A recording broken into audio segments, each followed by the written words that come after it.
the view of competition, with the motive of competition, or love, which is more rewarding? And if it's love, why is love more rewarding? If it's competition, why is competition more rewarding? Well, by all means, love is more rewarding, very, very rewarding. To start with, especially in business, to start with, generally people need motivation, to keep going in business. And the best kind of motivation you can have is love, because there will be ups and downs in business. you know Even in academics, there will be ups and downs, and the best way to be motivated is through love. And so first of all, when you walk in love, when you make love your your focus, you will be motivated. Even when others are saying, oh, there's a casting down, you are always up there, because you're walking in love. And then love never fails, and we are talking about winning in love. So when you do business in love, or when you do your career in love, success is inevitable. That's actually the goal, to succeed in whatever you do.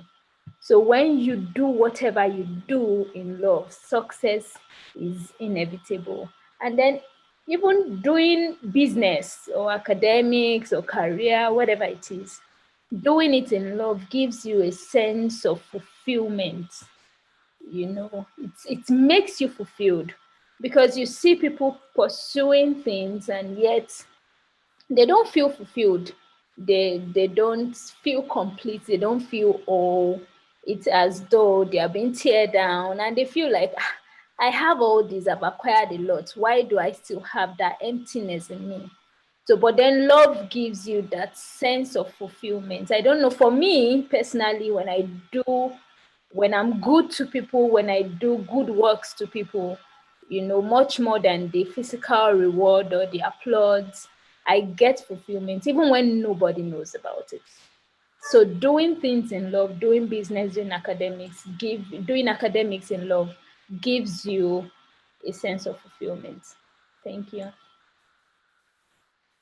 Wow, thank you so much. So beyond even the physical rewards, there is fulfillment in doing whatever that we do with love. Okay, so then a follow-up question to you, Mrs. V, still a follow-up question. I'm a student, and let's say I have been a very competitive person for a long time in my life, where I strive to not not that being the best in my class is wrong, but I always want to be the best because there's an intention of competition, right? So how do I switch, or how do I balance being the best and not still being competitive? Well, it starts first of all from with you knowing why you want to be the best. First of all, knowing, settling that in you. Why do you want to, for instance, if as a student I want to be the best because I want to prove to God knows who that I can be the best, then that the motive itself is out of line. So first of all, knowing, why do I want to be the best? Is it to be a blessing? For as a medical student, for instance, why are you in the medical field? Is it to be a blessing? So find a major purpose in your academics in every area, and that alone will shift your attention from even competing with others. Instead, you will work together with others to fulfill that big goal that you have. As a medical student, if I say, okay, I want to ensure that I eradicate cancer, you can't do it alone. You can't do it by competing with others. That's the truth.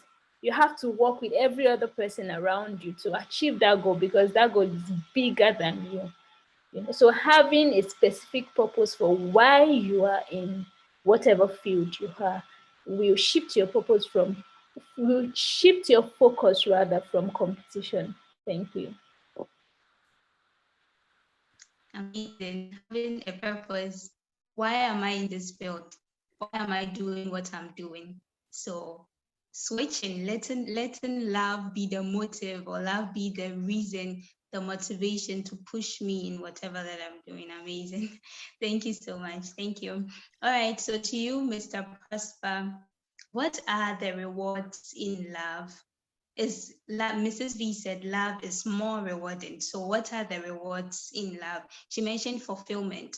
So are there any other rewards in love, in doing something in love, or in doing life in love?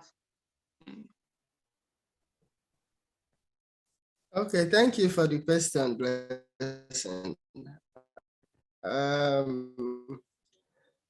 Our whole life revolves around that word love, because we are a product of love in the first place.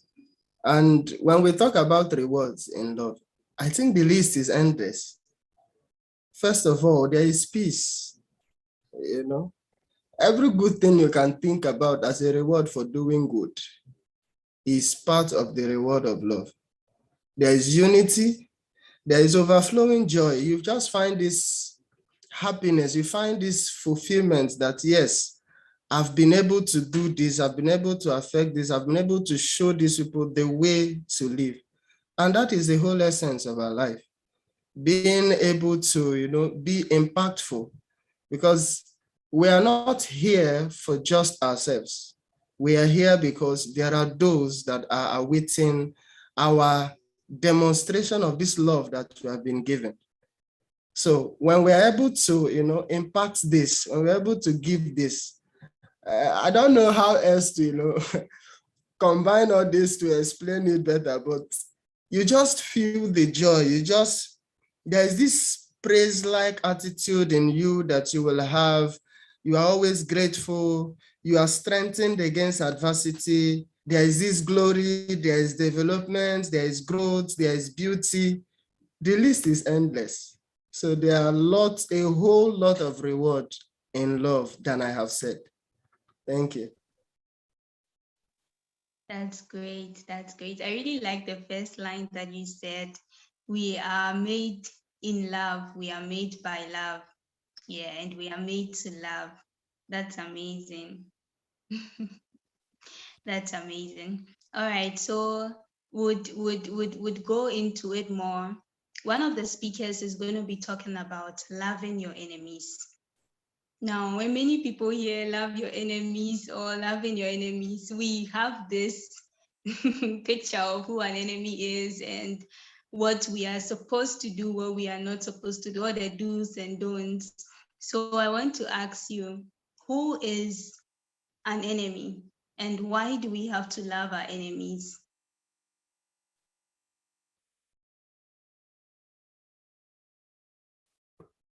Okay, Yes, the question is directed at me, right?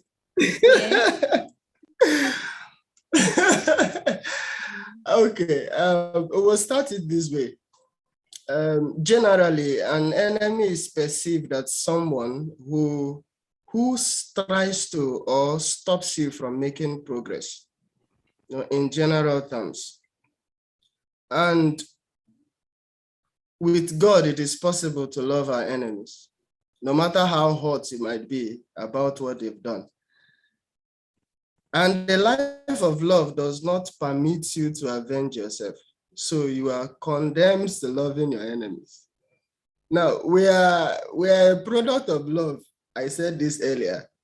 And one of the burdens of coming out from that lineage of love is you are not allowed to take revenge for yourself. You are not your own avenger. For Paul said, Apostle Paul, I quote, said that vengeance is of the Lord. And this thing he said is not manufactured by him in the New Testament. Even back as far back as old, when the children of Israel was leaving Egypt, God even instructed Moses to tell them that you as a person, when you see your enemy in trouble, help him. I think you should find that in some Exodus 23 or thereabout.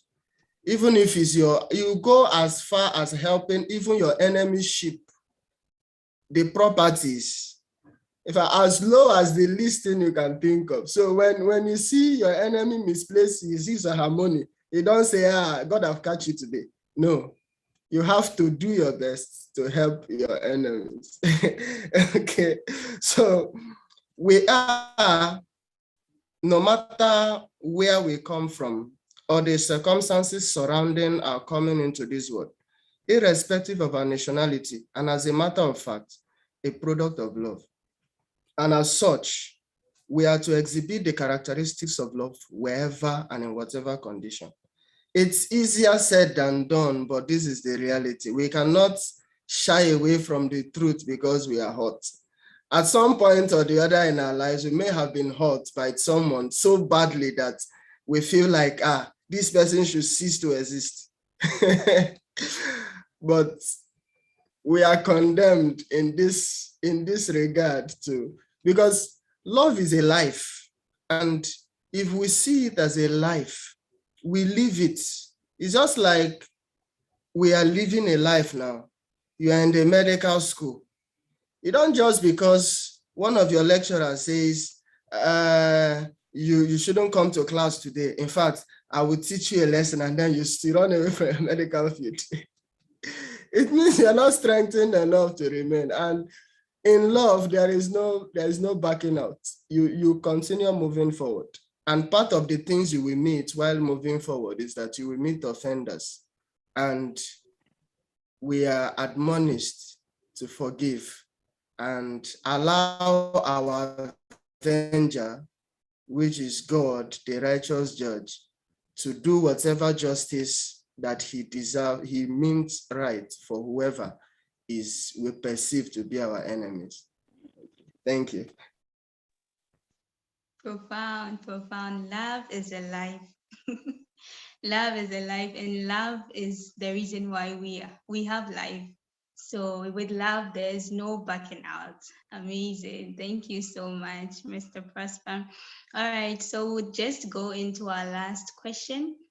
In this day and age, we know when we say love, almost everyone's mind goes to romance.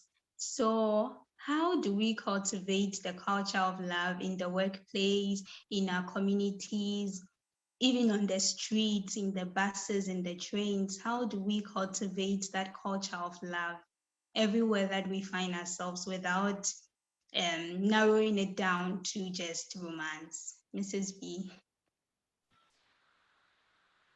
Well, I believe it starts from you, it starts from me. A lot of times we can't control what people do to us. You can't control how people react to you, you can't control their response to you. But with good understanding, you can control to a large extent. You can control what you do to people. So let's say at the workplace, you can control what you do, you can control how you live, how you conduct yourself. So it's a challenge to us to be that love ambassador. And the truth is, people are seeing us, people are waiting for our manifestation. They can see that there's something different about you, there's something different about me, and if you live that life of love, even without necessarily saying anything, you can influence them. You can shine the light of love in every way you find yourself. So I believe the focus more should be on, okay, how can I use my lifestyle? How can I use the way I live to influence others at the workplace, and anywhere you find yourself. So just make the difference and shine the light of love by being an ambassador of love. Thank you. Thank you so much. Shine the light of love. And this is why Love Umbrella Network is here to equip you to be an ambassador of love. Thank you so much, Mrs. B. And thank you so much, Mr. Prosper. Okay, so you can give us your last words as we bring this session to an end and move into the main session, what are your last words for us and for the people here? Mrs. B. Yeah, I'm super excited, and I'm really anticipating a good and an inspiring time in today's event. Please stay tuned. I will be there, and I trust you will be there too. Stay tuned and just absorb everything you can, because we are going out there to win by love. Thank you. Thank you for having me. Thank you so much for joining us. Mr. Prosper, any last words for us? Okay. Thank you, first of all, for having me here. That's part of the last word, you know. You know, we have a clear roadmap of what love is. And it's important that we understand that it is out of the abundance of ourselves that we give. If we do not love ourselves enough, there is no way we can give love, because you cannot give what you don't have. So, and if you must love yourself, there is one prerequisite to loving yourself. First of all, you must love God, because He is the source of the love we're talking about. And if you do not love Him, you're doing yourself a great disservice. So let's learn to love ourselves by loving God. And that way, even our world will be surprised at what love can do. Thank you. Thank you so much. Even our world will be surprised at what love can do. Thank you so much, Mrs. V. Sorry. Thank you so much, Mrs. V and Mr. Prosper, for joining us today for the interactive session. Okay, so we bring the session to an end, but before that, amazing. Today is Mr. Prosper's birthday. Hooray! So we want to sing a happy birthday song for him, and you can drop your wishes in the chat box as we sing for him as we end this session. Okay. So you can unmute wherever you are so that we can sing together. Happy birthday, Mr. Prosper. Happy birthday to you. Happy birthday to you. Happy birthday, happy birthday. Happy birthday to you. Hooray! God bless you so much, Prosper. Amen. Happy birthday. And thank you so much for joining us today. So the main session begins in about 2 minutes. Don't go anywhere. Stay connected as we learn together. And yeah, thank you so much.